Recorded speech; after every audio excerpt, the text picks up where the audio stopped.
జంతర్ మంతర్ దగ్గర ఉన్నా. అంటే సీజేపీ ఇన్ని రోజులు నిరాహార దీక్ష చేస్తూ సోనం వాంగ్చుక్ ప్లేస్ లో నేను ఇప్పుడున్నా. ఇక్కడ మొత్తం జనరల్ గా స్టూడెంట్స్ ఉంటుండే నిన్నటి వరకు.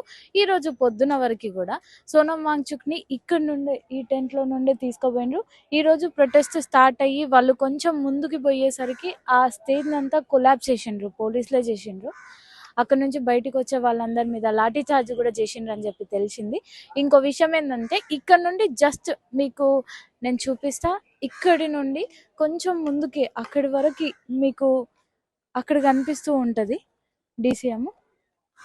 అక్కడి వరకు వెళ్ళేదాకా విద్యార్థులని దాదాపు ఒక 2-3 వ్యాన్ల నిండా ఎక్కించుకొని తీసుకుపోవడము, డిటైన్ చేయడము, కొట్టడము అవన్నీ జరిగినట్లు మనం చూసినాం పొద్దున.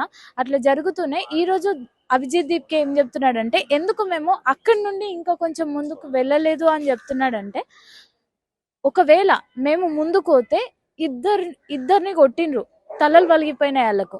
ఒకవేళ మేము అది దాటిపోతే విద్యార్థులకు ఏమవుతుందో అన్న బాధ మాకుంది, కానీ పోలీసులకు లేదు. ఈ దేశానికి యువత మీద పట్టి లేదు అని చెప్పి మేము ముందుకు దాటలేము అని చెప్పి అభిజిత్ దీప్కే చెప్తున్నాడు. ఇంకా వాళ్ళ టీం మెంబర్స్ అభిజిత్ దీప్కే వీళ్ళందరూ ఏం చెప్తున్నారంటే, ఎప్పుడైతే ధర్మేంద్ర ప్రధాన్ రాజీనామా చేస్తాడో అప్పుడే మేము ఇడికెళ్ళి జరుగుతాం. వాళ్ళు 3 డిమాండ్లు స్పష్టంగా చెప్తున్నాడు.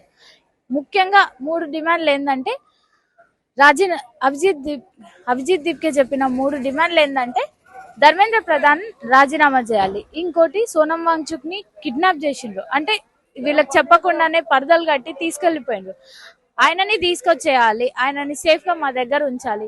ఇంకో ముఖ్యమైన డిమాండ్ ఏంటంటే, ఎవరైతే నీట్ ఆస్పిరెంట్స్ ఉన్నారో వాళ్ళు ఎవరైతే నష్టపోయినరో వాళ్ళకి ₹1,00,00,000 నష్టపరిహారం ఇవ్వాలి అని చెప్పి వాళ్ళు ఈ 3 డిమాండ్లతోటి ముందుకు వచ్చిండ్రు. అయినా ప్రభుత్వాలు ఇన్ని రోజులు అవుతున్నా కూడా, అంటే దాదాపు నెల రోజులు అవుతుంది, వాళ్ళు ఈయన్నే తింటుండ్రు, ఈయన్నే ఉంటుండ్రు, ఈయన్నే వంటుండ్రు, అయినా ప్రభుత్వం స్పందిస్తలేదు. ఎందుకు స్పందిస్తలేరు అని అడిగినా బాధనే అవుతుంది.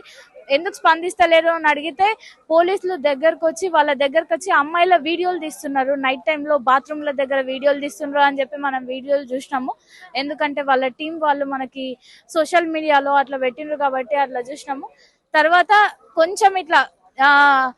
కొంచెం సోనం వాంగ్చుక్ హెల్త్ క్షీణిస్తుంది, ఇంకో 2 days లో ఆయన క్షీణిస్తుంది, చాలా దారుణంగా ఉంది అని తెలిసిన టైంలో ఆయన తీసుకెళ్లిపోయిండు. ఇప్పుడు సోనం వాంగ్చుక్ ఎక్కడున్నాడో కూడా తెలియదు. వాళ్ళ వైఫ్ వచ్చారు ఇక్కడికి, వాళ్ళ వైఫ్ వచ్చి చెప్పారు ఆయన హంగర్ స్ట్రైక్ ని ఇంకా ఆపలేదు, కంటిన్యూ చేస్తున్నారు అని చెప్పారు. ఇంకా మరిన్ని అప్డేట్స్ తో నేను మీ ముందుంటాను, చూస్తూనే ఉండండి మైక్ టీవీ. ఖచ్చితంగా అప్డేట్స్ మీ ముంగట ఉంచుతాను.